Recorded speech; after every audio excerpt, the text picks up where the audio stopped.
Hello, and welcome to the Author Switch podcast. Have you considered writing a memoir? Well, today I'm going to be talking with Jenny Jing Zhu about her fascinating life and the memoir she wrote based on it. Are you an entrepreneur, small business owner, or consultant looking to boost your authority, influence, and impact? The Author Switch podcast with best-selling, award-winning author Carma Spence is your answer. Tune in for actionable advice, powerful strategies, and engaging interviews to turn on your author switch and take your business to the next dimension.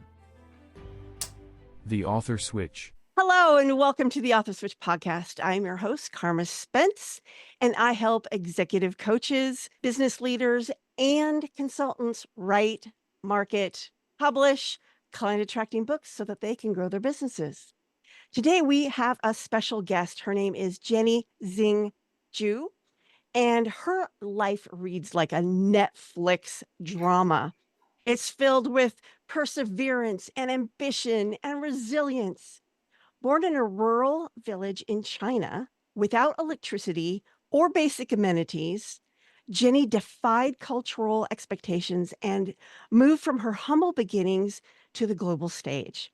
She pursued her dreams from working as a maid in Beijing to starting her own business in the US, eventually founding Lush Decor Home.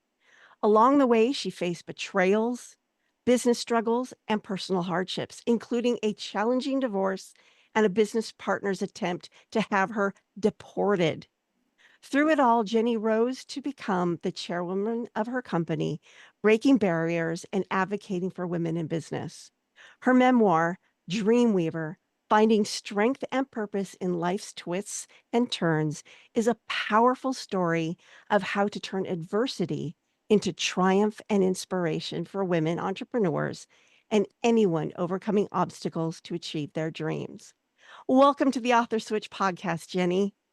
Thank you, Carma. Thank you for this wonderful opportunity to share my story and insight on the Author Switch. You know, when I first read like the opening that the PR person shared with me about how your partner came in and threatened to deport you, I was like at the edge of my seat. It made me want to like grab your book right away. And it just sounded like you had such an exciting life. I mean, you started off in a remote village of China, and then now you've got this amazing business. Yes, you've gone through hardships, haven't we all? What inspired you to share your particular story through a memoir? So, writing The Dreamweaver is like a journey of reflection and also a healing for myself.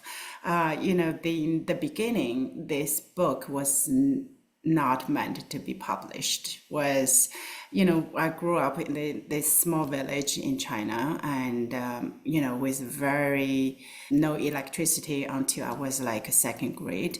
So in 2017, I decided to selling partial of the business to a private equity, and as kind of another milestone achieved. So I decided to bring my son to the village because he was 10 years old. And when I started the business, he was 1 year old. I always say I have two child. Lush Decor is my daughter, was born 1 year, later for my, with my son. So I always say I raised two children together. So I said, I'm gonna, bring him to China to visit my village. It's just kind of like, in there, just so many emotions when I visited the village after all those years. And it's kind of like, wow, it's really that far we come from that little tiny village to the United States, and be fortunate enough to raise these kids and raise this business. So then, I originally really wanted to build the family legacy for him and for the future generation. Where the grandma from? Where Right. mom from? So that's really started from there. Then once I starting to write about it and share with some of close friends, and is everybody's just saying you really should publish it because there's so many women and entrepreneurs and immigrants could be resonate with so many of your journey. So this might be like help others. So, it's really hard for me as a, Asian Chinese, American was raised and grew up in China. We were taught is you never talk about your success. That's bragging. And you never share your struggle. That's a shame. You shut all in the closet behind the doors. So it's like that is really a barrier for me to, oh, do I really want to share all these stories for myself? It's like, it took me some time.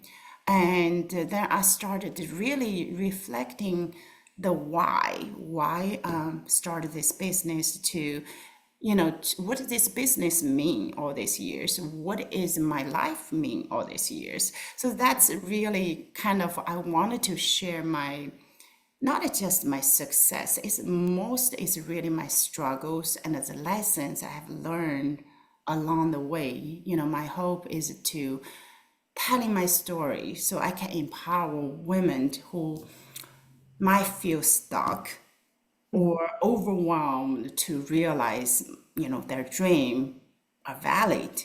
So that is about to show them that no matter where you start, you can like achieve great things. Oh, that's an amazing message. And I mean, I get it. I mean, I'm living in Minnesota now, and Minnesota, they have that same feeling. Like, you Yeah, can't be a tall poppy. Cut those tall poppies off. Like, right, because that's right. bragging. And I grew up with immigrant grandparents. They came from Spain, and there's that same sort of a humility, a humbleness. Yep, yep. But when you get into the entrepreneur space, being too humble damages your business. Yeah, it's So, it's so true. yeah, It's like, I feel the writing process is really filled with like so many emotional challenges. One of yeah, the biggest struggle for me is like revisiting the past struggles. yeah, Was tough, and there were days like I feel, oh my God, I doubt whether I should share certain stories because this is really deeply personal. And I yeah, realized along the way, it's like those very experiences is could like resonate with so many others. And then like also I learned is embracing that vulnerability is become essential, is allow me to heal hmm, while creating the connections with myself. So I right, hope this not just connect with myself, and also I can connect it with the readers, with women, with girls, with entrepreneurs, with immigrant. So it's slowly I learned is about really turning my pain, my lessons, the learned, the good, bad, ugly, into yeah, purpose. So that's really exactly. like motivate me to do it. And it's also, there's a balance. I mean, you wouldn't have wanted to talk about those things when you were still in the struggle, because Oh, then it yes. serves no purpose. Yes. It's once you've learned the lesson from that struggle, then you share the struggle so that you can show people, illustrate how you got to that lesson. Absolutely. I mean, I keep coming back to that scene where you're sitting in your office and your boss comes up to you, and or not your boss, your partner. Your partner. I mean, this I would think this partner was your friend on some level, or So, you. so the story was when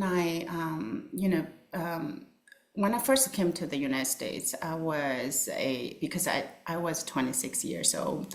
I didn't speak much English, just a few words.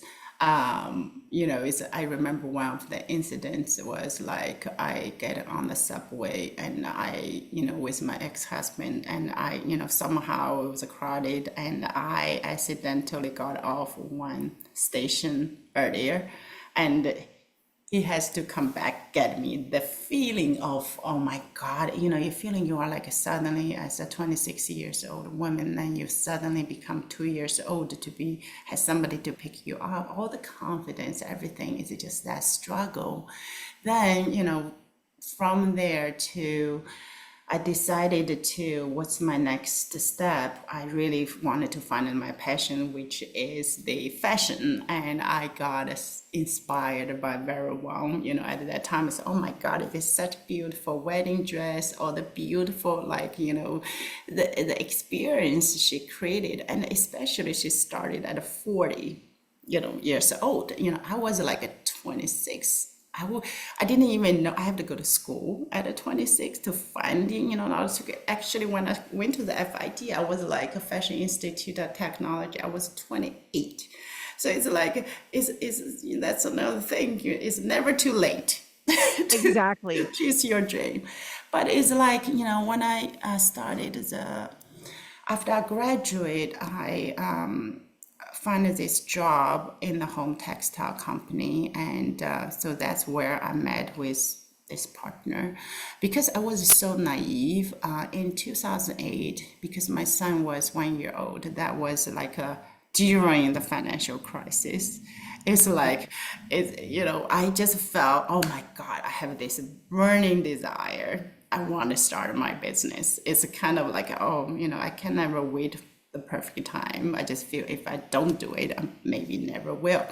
So, but I really didn't know how to start a business in this country, because how to register all this, my passion is for the design, for the create the beautiful things. So that is really not my forte on the, setting up the business registration, all the stuff.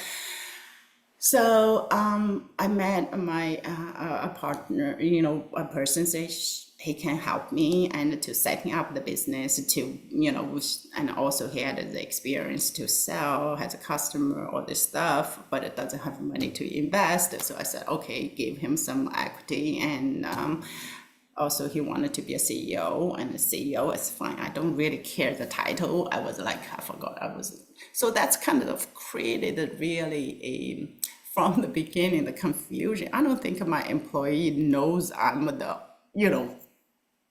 Founder. they don't know, because I never really, all I was excited. Oh my God, we started. We're gonna just make it happen. Then after a year, he wanted for more without investing. So it's kind of starting from there.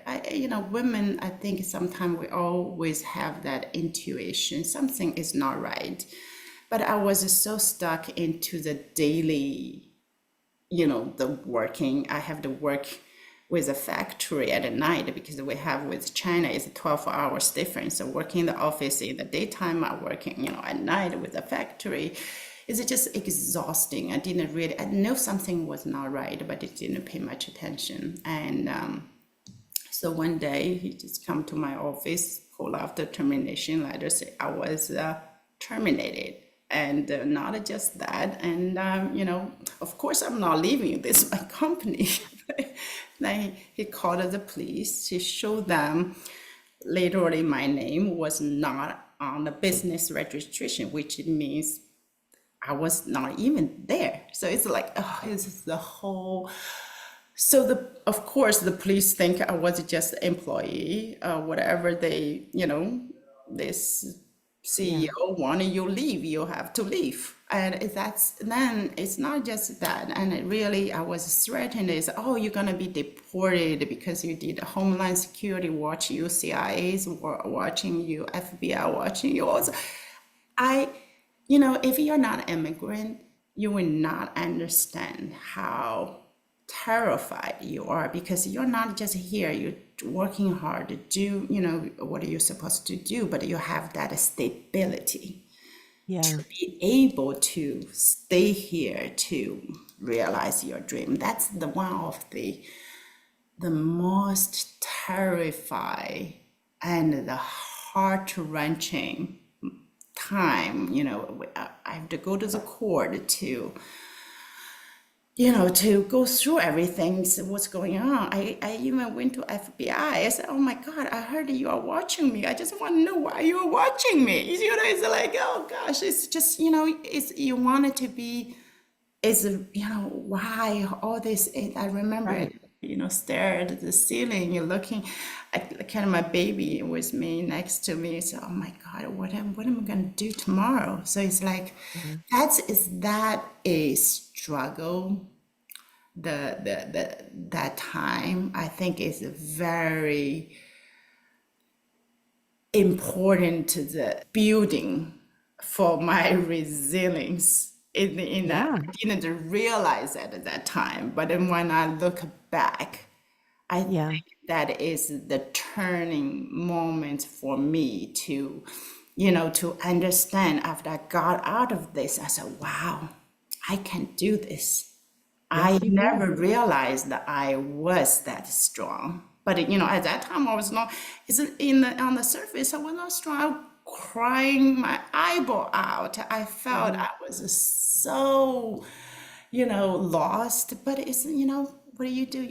You wake up. You just keeping doing Yeah. what you do, and then you keep Right. moving You forward. put your big girl panties on and you Yes, move yes, forward. yes. I mean, well, obviously turned it around because now you have Lush Decor. Yes.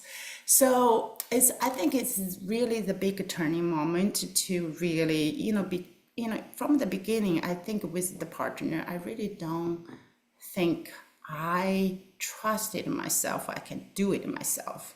But this process, whether you call it failure or you call it a pivot or whatever the moment, it really you know, made me have no choice. I'm gonna do it. I'm gonna do it myself. So that is, when you're looking back, it's the best things happen to me, even is in the worst possible way, but is the best thing happened to me who shaped who I am today, and also who turned the business to be such successful is because, what is, I have no choice.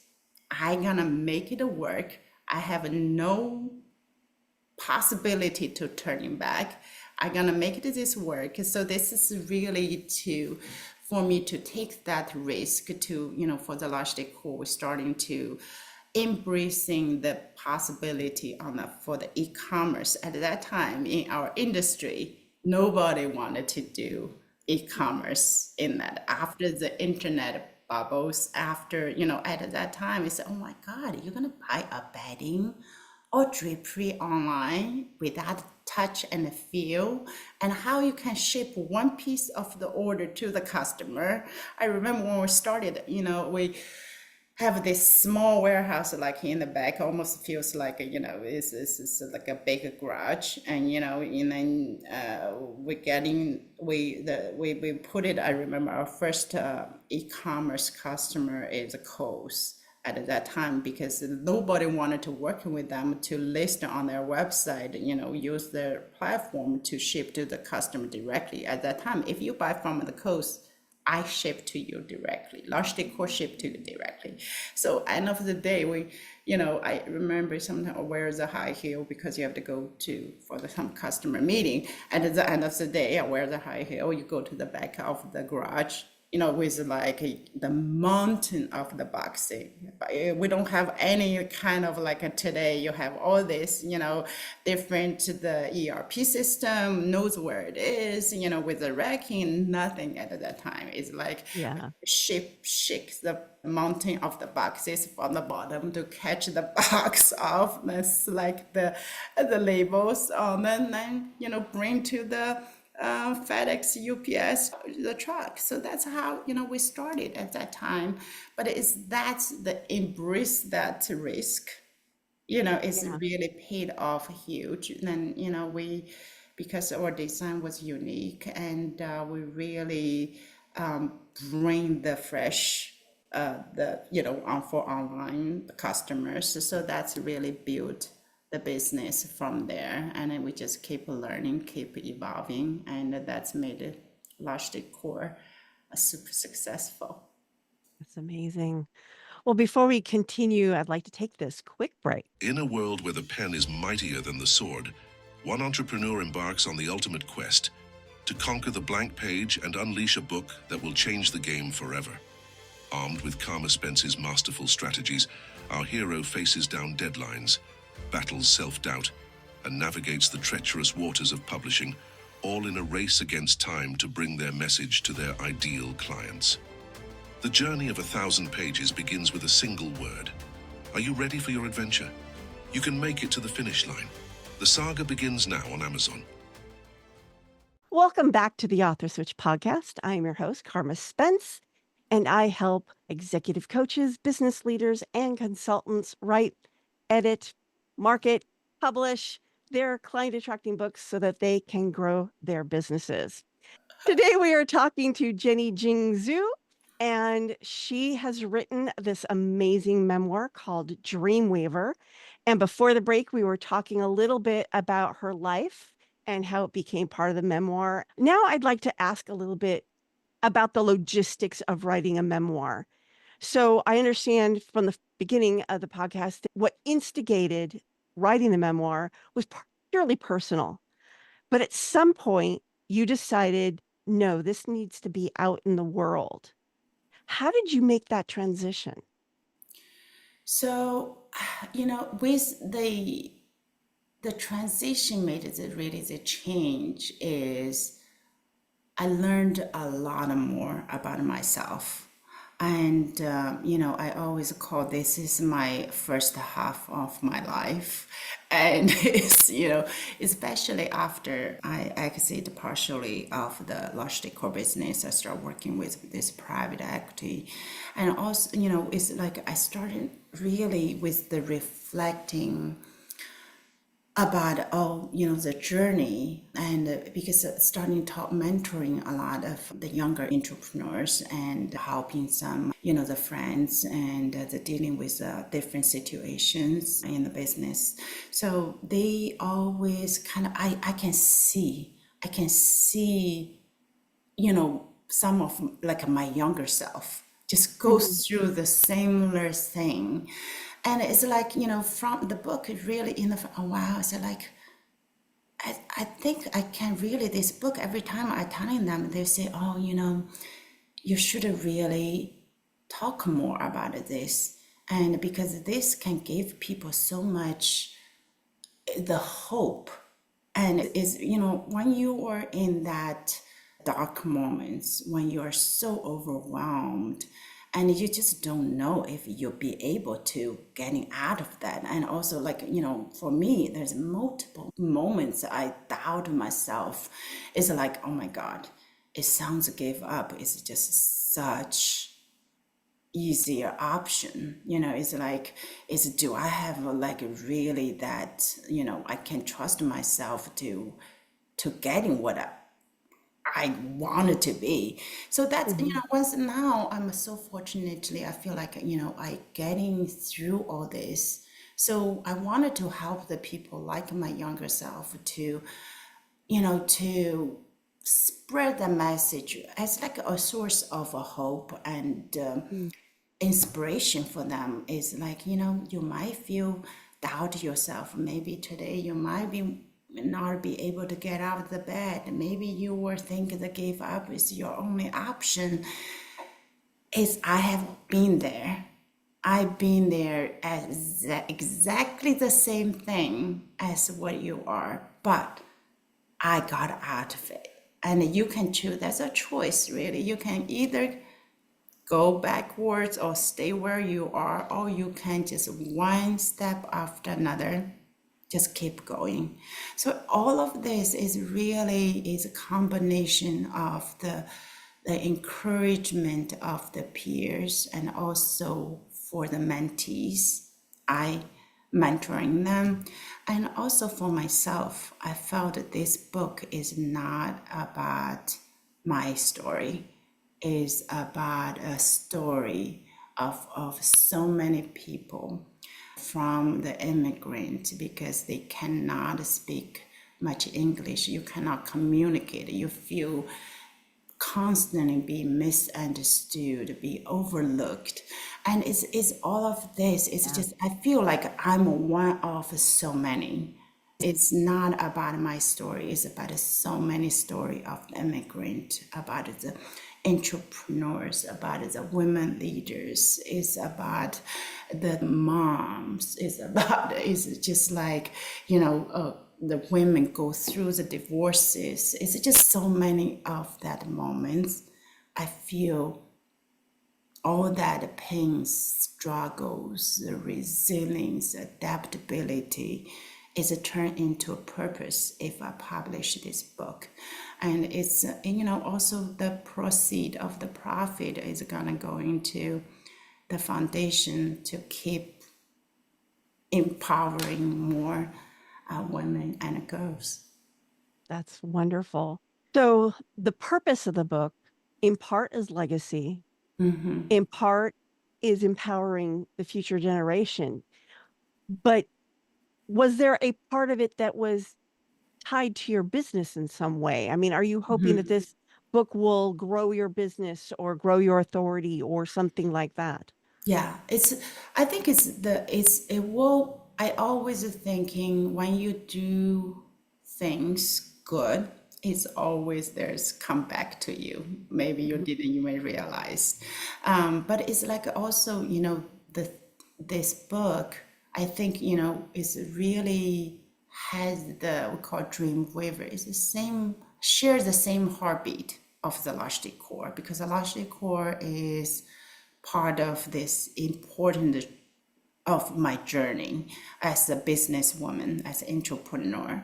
So it's like when you think about it, like a Lush Decor, originally, when I thought about it, the purpose of, as a businesswoman from that little girl, I always have, oh my God, in my village, I was the only girl went to high school. Most of the girls just drop out because their parents really don't believe to invest time or whatever to the girl, you're gonna get married early, that's it. So I always felt like, oh my God, if the boys can do it, I can do it too. And especially when the reason, I think the inspiration for this to be an entrepreneur is really when I was after high school. In China at that time, it's end of 1989 or early 1990, China started opening up, in the 80s. They wanted to promote the entrepreneurship. There's a lot of factories starting in the south of China. So I read this article, a story about this young woman who was same as background as me from this very remote village, and ventured out from the village to the south of China and worked in the factories floor, and later started her own business. That's the first time the light bulb, just like, oh my God, a woman, a girl just like me can be a business owner, can, have money to support the family, can do as the boys can do. That's really the first time in my life I thought, wow, I wanted to be her. I wanted to be like her. So it's like, so now it's like, when I started this business, solely in the beginning, I just wanted to have a roof for my son, for me, have a stable life in the United States. And it's then started to really turn into, this Lush Decor, when you have the team members, it's not just me for my family, is for all our team's family. Our team is like, we have probably over now is 85% women, and it's like we from first generation, second generation immigrant. We have probably now around like 10 different countries we speak over. Now probably it used to be 11. I think now probably 11, 12, 13, probably like over 13 different languages. So it's like it become from my family to my team's family. Then later evolved with like, when you think about it, we don't really want, okay, everybody can buy a drapery now. You can buy a bedding, you can buy a decorative pillow everywhere, right? Yeah. Overwhelming. But I feel like our Lush Decor, we're not just really a product. I wanted to telling this story is about inspiration, is about the dream. I want through the Lush Decor brand to spread that message of the hope, of the resilience, of your dream is valid.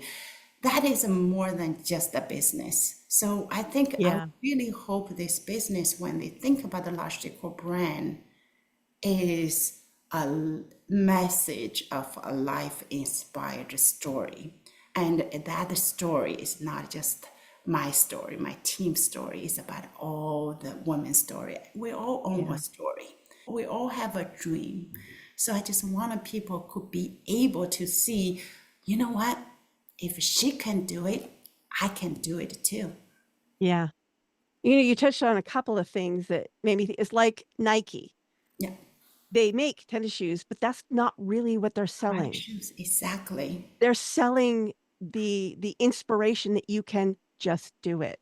Yes, exactly. And Exactly. I think that that's really what's part of a brand is you're not just selling the widget, you're selling the dream around the widget. So two companies could sell the same widget, but they're not Yes. selling the same dream. Mm-hmm. Exactly. Coke and Exactly. Pepsi, they're both selling cola, but the vibe behind their brands is different. Yes. It's exactly as what you're saying. Is like we're not logical. I don't want people buy a product. I want where they buying a dream, they buy an inspiration, they Yeah. buy the hope, they buy that resilience, they buy that adaptability. So it's like it's that is much more meaningful Yeah. for a business. You're kind of like the Apple of home decor. 'Cause I mean, yes, Apple makes great products, but you don't buy Apple products because you like great products. You like it because it's cool and they've got a Yeah, Genius bar and, right. And it's a it's a community, you it know? is. It is Yeah. a community. It Yeah. totally is. And then there was the other thing that touched on reminded me of when I was still in elementary school. And this was back in the days when they still had dittos. I don't know if you're old enough to remember dittos, but basically it was like this. There was a paper with some sort of purple stuff on it, and you drew on it, and then they'd Uh-huh. run it through this machine to make copies, because that's how they made copies before copy machines. Oh my God. And the paper would come out kind of wet, and it would smell so good. It's just what I remember as a kid. And my father was a teacher, so he had access to one of these machines. So he gave me some ditto paper and I created a little newsletter just drawing on it. And he made a bunch of copies. And then I walked around the neighborhood and sold them for 25 cents. Oh But my because I God. was a little kid and looked so cute, That's people gave me more than genius. that. Yeah. I had no idea what I was doing was entrepreneurial Mm-hmm. because I was raised by a teacher and my mother was a drafts person. Mm-hmm. I always had this dream that I would get up and I would grow up and I'd get a job and, the whole thing. But apparently there was this entrepreneurial drive within me I didn't realize. And I didn't Mm-hmm. really fully realize it until I was in my 30s.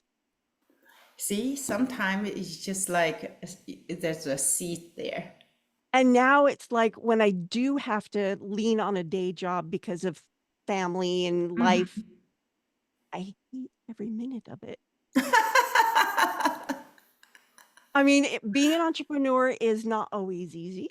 And sometimes there are ups and downs, but there's just something, it's a calling.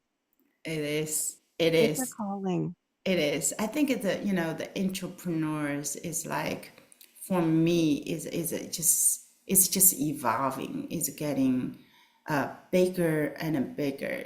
From the Yeah. in the beginning, you just wanted to be successful, to be, financially, for your, family, for the team. Then evolved into, wow, you can really, the business can not just do well, you can do good. And do good, which means is the purpose. That's the reason I wanted to, through this book, and also we made the short film. It's the same, called The Dream Weaver. We just been, did the screen in the Venice Film Festival. Like Congratulations. I our was thinking it should be a film. yeah, it's a short film so far, and we brought our team and to experience the whole, the film festival. It's just like it's just so it's just kind of like, now I really wanted this, through this book and the short film, to create that ripple effect, to reach to many girls and women, just to dream big, and it's possible. So that's like, so important. I feel like right now I'm doing every day, I'm just like, oh my God, I'm so fortunate, I'm so grateful, because I'm doing things touch people's life.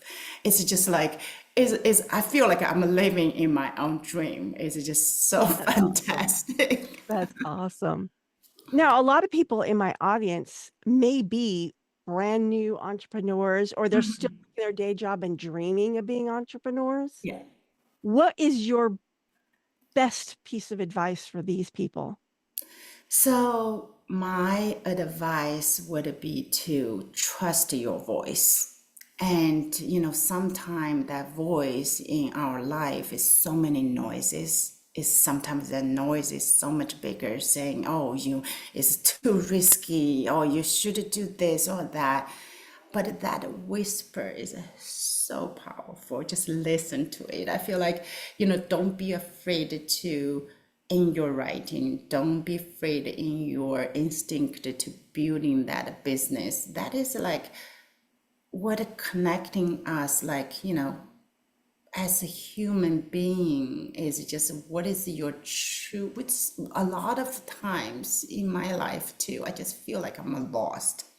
I'm lost because I do what I have to do, but it's not I do because I have something in me, that this tiny voice whispering, oh, you needed to do this. That is your purpose. That's your goal.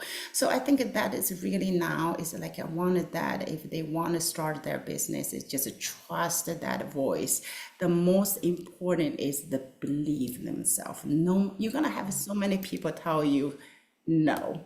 You're gonna so many naysayers to you, and believe in yourself and dream big, but don't be like, think, oh my God, I'm not ready yet. I'm not ready yet. It's not the time. It's that self-doubt. How do you overcome that self-doubt? It's like, for me, it's so funny. Everybody say, oh my God, you are so bold. You take a risk. You just like, you seems you are so strong. You're so tough. I'm just like everybody else. I doubted myself thousands times. It's like, it's not about it. Like, I just, okay, I blankly just like, it takes a leap, do it. It's so many struggles, so many times you say, oh my God, am I not, I don't know if I'm made for this, with this kind of a challenge. I think by end of the day, is really the difference between the entrepreneur, successful entrepreneur, or is just like you're never gonna, is the choice you're gonna make. Is really trust yourself, no matter who tell you what do you do. If you think you wanted to do that, take that small step. You can dream big, start small, and take that actions. Because when you think, sometimes dream big is a curse, because when you think your dream big is there, and you take a few steps, you say, oh my God, it's so far away, I will never get in there. So that's the people give up, right? Yeah. I think it's just really is you dream big, you start small, and also is being very kind to yourself. It's another So lesson key. I learned is like I was the harshest critic of myself.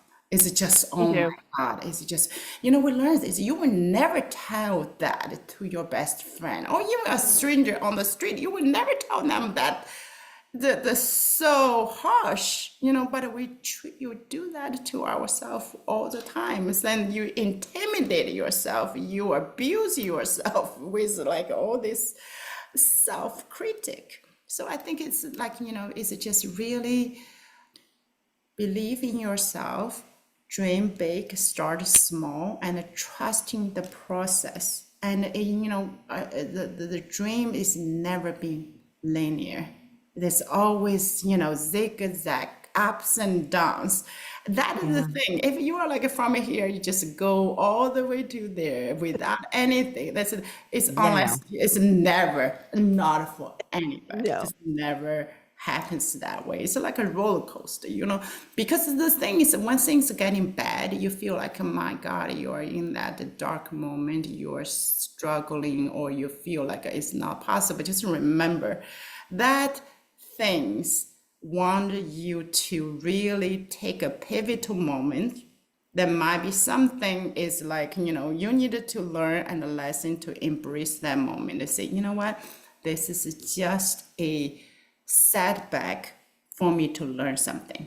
I'm gonna just take a deep breath, Mhm. learn it, and then you're gonna keep going again. That's just part of our life. Exactly. I mean, from my own experience, it's like no matter how many lemons come into your life, God makes lemon pie out of them. Exactly. Exactly. Is it just the business we say it is even in the women business now? It's like I learned as a static the other day. They say, oh, even though we have a lot of women entrepreneurs, but it's like a lot of women entrepreneurs I think it's no more than 3% of women entrepreneur, the revenue over $1 million. Mhm. It's because sometimes it's just really hard. It's not like, it's for women, it is hard in a lot of ways because we are like a caretakers, right? We feel we have like so many roles we have to juggling: mom, daughter, sister, business, And leaders. I think we don't take ourselves seriously. I remember reading a statistic. A man and a woman read a job description. Mm-hmm. The woman looks at it. It's got 10 things. She meets 9 of them and she goes, I don't meet all 10. I won't Yep. apply. The Yep. man looks at it. He meets 7 of them and goes, I got this job. And he goes Yep. for it. Yep. We Yep. hold ourselves back. And I don't know if that's a cultural thing or if it's just a woman thing, but we do that and we need to stop.